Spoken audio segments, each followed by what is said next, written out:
His Excellency, Excellence, Monsieur Denis Francis, président de l'Assemblée générale en sa 78e session. Excellence, Monsieur Antonio Guterres, secrétaire général de l'Organisation des Nations Unies. Excellences, Mesdames et Messieurs les représentantes et représentants, Mesdames et Messieurs. C'est pour moi un honneur que d'être devant vous en tant que président de l'Assemblée générale à sa 79e session. Je suis extrêmement reconnaissant aux membres qui m'ont confié cette responsabilité titanesque. Je remercie très sincèrement Son Excellence, M. Paul Biya, président de la République du Cameroun. J'accepte cet ainsi honneur qui m'est fait en témoignage de notre aspiration commune à faire advenir un monde meilleur. Notre monde est confronté à de multiples défis. Les changements climatiques dévastent la planète, menaçant les vies, les sociétés. Les conflits, la violence armée font rage. Du Soudan à Haïti, de l'Ukraine à la bande de Gaza, laissant dans leur sillage la mort, la destruction partout. Les souffrances causées par la pauvreté et la faim perdurent. Les préjugés, la haine, bien souvent amplifiée par les nouveaux outils numériques, riches en débouchés mais aussi en risques, continuent d'alimenter les tensions et les conflits. Et la liste est longue. Semant les doutes quant à notre capacité collective à nous fédérer pour le bien commun. Chers amis, nous devons lancer un appel à l'action pour relever ces défis en tirant notre inspiration dans la Charte des Nations Unies, dans les principes de la coopération internationale. Nous devons démontrer que la coopération internationale demeure l'outil le plus efficace dont nous disposions afin de faire face à ces multiples questions auxquelles nous sommes confrontés. La coopération entre les États membres est le meilleur moyen de mettre en commun nos ressources, notre ingéniosité pour réaliser les plus grandes aspirations de l'humanité telles que la paix, la justice, le développement durable. L'Assemblée générale, qui compte 193 États membres, la quasi-totalité des pays du monde, est notre outil le plus puissant pour concrétiser cette promesse. Réaffirmons notre engagement à œuvrer pour les 8 milliards d'habitants de notre planète.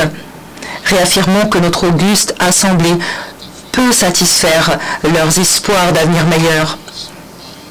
Les possibilités d'agir sont immenses, en particulier sur fond de révolution technologique, laquelle nous offre de nouveaux outils puissants, capables d'accélérer le progrès. C'est à nous qu'il revient de faire en sorte que les bénéfices de la coopération internationale soient régulièrement et de manière équitable partagés sans laisser personne de côté. Excellence. Alors que nous sommes réunis pour ensemble agir, qu'il me soit permis de vous faire part de ma vision qui présidera à mes travaux tout au long de mon mandat. La pierre angulaire de ma présidence reposera sur l'unité dans la diversité. L'objectif étant d'encourager la création d'un environnement où tout un chacun pourra non seulement se faire entendre, mais être pris à sa juste valeur. Nous continuerons d'œuvrer pour la paix, pour faire en sorte que les efforts déployés pour régler les conflits soient à la fois proactifs et pérennes. Le développement durable sera au cœur de ma présidence. Nous essaierons de parvenir à une croissance économique équitable conjuguée à la gouvernance environnementale. Ces efforts reposeront sur un engagement inébranlable en faveur de la dignité humaine pour tout un chacun, partout. Venant d'un pays comptant plus de 250 langues nationales et 2 langues officielles, l'anglais et le français, je me suis engagée à accorder la priorité au multilinguisme au sein de l'Assemblée générale et dans ses travaux.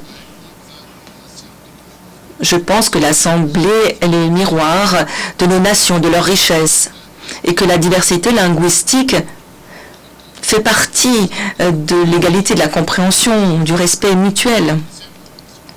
Il en va de même de l'égalité femmes-hommes et de l'autonomisation des femmes. Une expression fondamentale de notre engagement en faveur de la dignité humaine, un socle indispensable à la création d'un monde prospère, pacifique et durable. Les données nous montrent que lorsque les femmes participent pleinement à la vie de la société, celle-ci s'en sort gagnante. Par conséquent, tous les efforts que je déploierai, toutes mes actions tiendront compte des perspectives de genre et s'efforceront de parvenir à la parité. J'encourage les États membres à non seulement accroître le nombre de femmes au sein de leur délégation auprès des Nations Unies, mais aussi à intégrer les questions de genre dans leur politique, dans leurs programmes, dans chacun de leurs pays. C'est à l'aune de ces principes que nous poursuivrons les priorités, retirer des discussions approfondies avec les États membres pour offrir des solutions à tous les niveaux de l'Assemblée générale.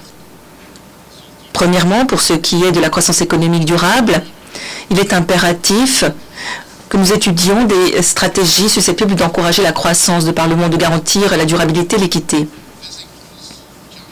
Il s'agira notamment de se faire le chantre de l'innovation, d'appuyer les économies réelles, de faire en sorte que les avantages du développement économique soient accessibles à toutes les nations, quelle que soit leur taille. Deuxièmement, la paix et la sécurité resteront primordiales. Accorder la priorité à la prévention des conflits plutôt que de recourir aux armes pour régler nos différends permettra de réduire les dépenses militaires actuellement extrêmement élevées qui viennent compliquer la réalisation des objectifs de développement durable. Nous devons investir pour apaiser les tensions, bâtir la confiance de par le monde. Les tensions, le déficit de confiance qui perdure, sapent nos efforts, notamment pour ce qui est d'éliminer les armes nucléaires de la surface de la Terre.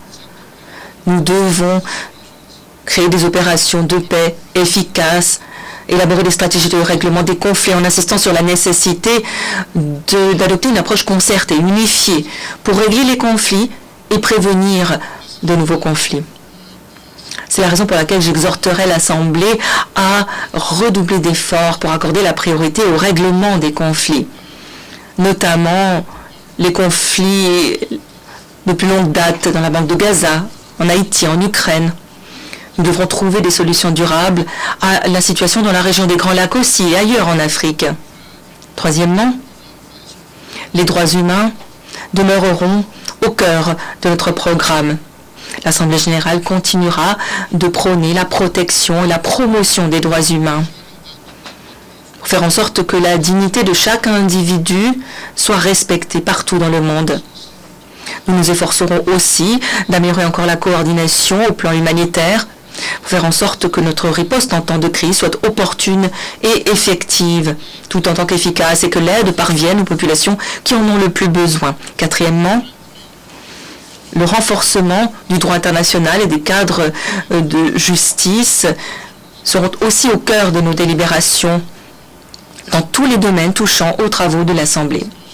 Ces discussions viseront à appuyer la création d'un environnement plus sûr et assurer la défense des normes internationales. Enfin, nous nous pencherons sur les défis constants du terrorisme international, de la drogue, de la traite d'êtres humains, de l'esclavage moderne. En tant que président de l'Assemblée générale, je me suis engagé à faciliter ces discussions, à tirer parti de notre volonté collective, de nos compétences, pour apporter des solutions dignes de ce nom. Excellence,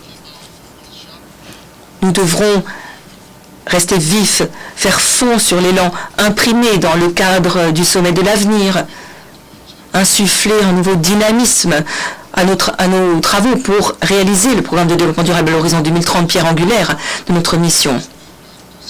Alors que nous nous efforçons de préserver l'avenir des peuples et de la planète, nous accorderons une attention particulière aux pays les moins avancés, aux pays en développement sans littoral et aux petits États insulaires en développement, lesquels sont confrontés à des faiblesses structurelles uniques qui entravent leur développement durable.